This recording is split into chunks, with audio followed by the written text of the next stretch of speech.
10년 이상 끌어오던 대구 염색산업단지 관리공단 유연탄 매립량 조작 문제가 재판에 넘어가게 됐습니다. 전직 이사장을 포함한 직원들이 기소됐습니다. 그런데 어떻게 된 일인지 10억 원이 넘는 부당 이익을 얻은 대기업은 기소에서 빠졌습니다. 윤영균 기자입니다. 대구 염색공단이 연료용으로 사들인 유연탄 만여 톤을 쓰지도 않고 그대로 매립한 사실이 드러났습니다. 사건이 처음 불거진 건 지난 2009년입니다. 대구 염색단지 관리공단이 잘못 수입했던 유연탄 3만 2천 톤을 지난 2001년부터 공단 빈터 등지에 묻어놨던 게 뒤늦게 알려진 겁니다. 시민단체에서 환경 문제를 제기하자 대구시와 염색공단은 유연탄을 다 파내기로 했습니다.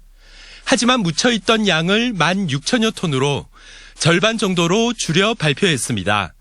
이렇게 남긴 양은 이후 대기업 세 곳에서 유연탄을 사들일 때 섞어 넣었습니다.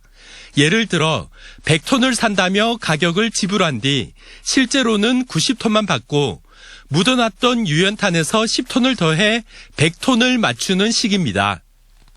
이처럼 실제로는 받지 않은 유연탄 값에다 배달하지도 않았던 운송업체에게는 운반비까지 줬던 것으로 검찰 수사 결과 드러났습니다.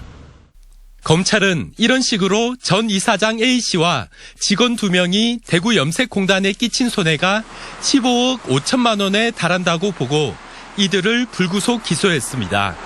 하지만 부실 기소라는 비판이 나오고 있습니다.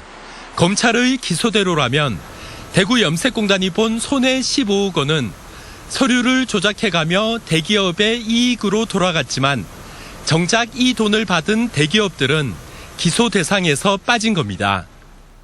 명확하게 공범이고 실질적인 이익을 챙겨간 것은 같은 대기업인데 여기에 대해서 기소에서 빼놓은 거는 무슨 수사가 부실했다고 하나요? 뭐 기소가 좀 부실했다고 그렇게 하나요?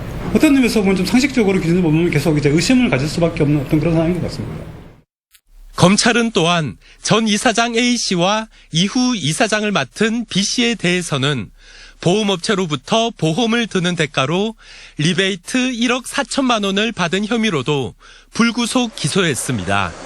MBC 뉴스 윤영균입니다.